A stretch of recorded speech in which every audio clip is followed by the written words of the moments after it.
रत्नागिरी नगर परिषद निवडणुकीत शिवसेना शिंदे गटांनी घेतलेल्या एका निर्णयामुळे स्थानिक राजकारणात मोठी खळबळ उडाली आहे।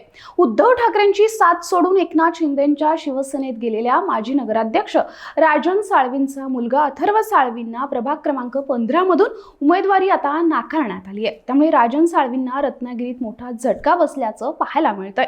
मिळालेल्या माहितीनुसार प्रभाग क्रमांक 15 मध्ये शिवसेनेनं अथर्व साळवी यांच्या ऐवजी जागा भाजपाला सोडण्याची तयारी दाखवली आहे। तर दुसरा पर्याय म्हणजे भाजपामधील एखादा आयात उमेदवार घेऊन त्याला शिवसेनेत दाखल करून उमेदवारी देण्याची शक्यता आहे।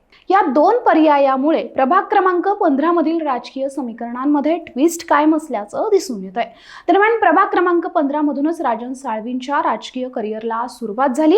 रत्नागिरीचे नगराध्यक्ष पद देखील राजन साळवींनी भूषवलंय। तर राजन साळवी यांचा मुलगा अथर्व साळवी हे प्रभाग क्रमांक 15 मधून इच्छुक होते, मात्र शिवसेनेनं राजन साळवींच्या मुलाला रत्नागिरी नगर परिषदेमधून उमेदवारी नाकारली आहे।